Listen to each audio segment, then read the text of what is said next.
If you guys have been watching my videos, you probably know that I like to make them very cinematic. Today I'll be giving you guys tips on how to make your videos look cinematic. Don't forget to like and subscribe down below if you like this type of content.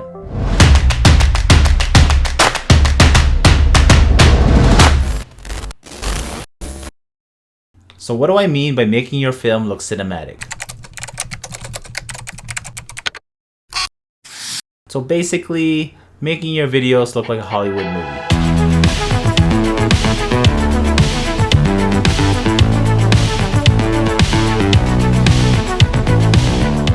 There are a bunch of ways you can make your videos look cinematic, but here's some of the things that can give your video that cinematic look.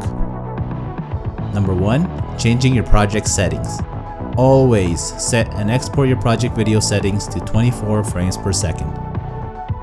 This is the frame rate they export in Hollywood and show in movie theaters to give it that cinematic look. Number 2, slow motion. Slowing down your footage will definitely make your video look cinematic.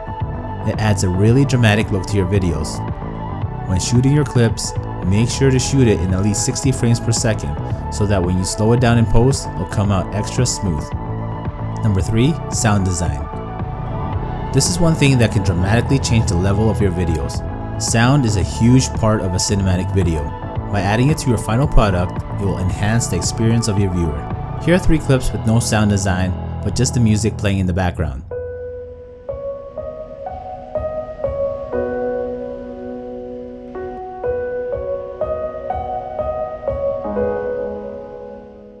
Now, here are 3 clips again with the sound design added in.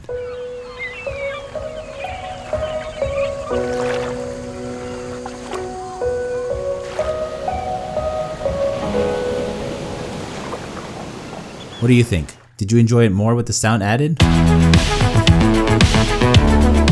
Number 4, shooting during golden hour. Lighting is another huge part of creating your cinematic video. I personally love shooting during golden hour, as it gives my video that magical cinematic lighting.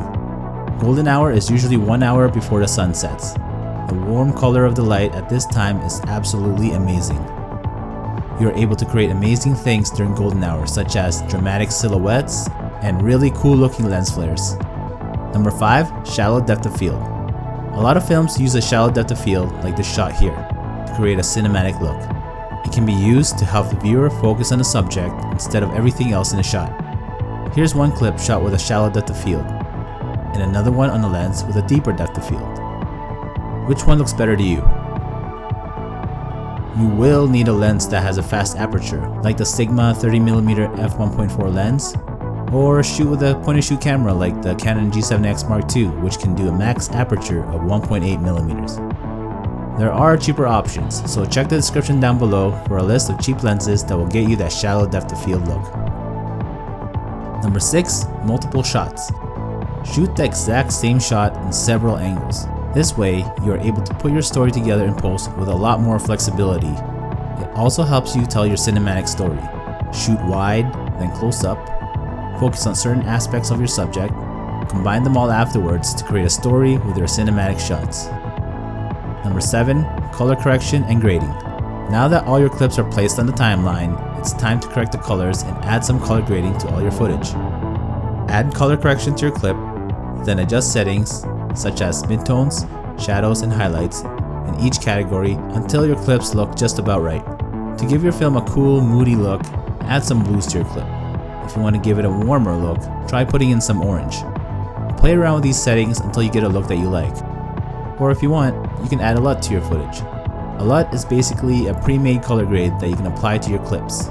Here's a teal and orange LUT that I created for travel films. I'll apply it to this clip to automatically change the grading. Make sure to change the intensity and the settings below it until you get it to something that you like.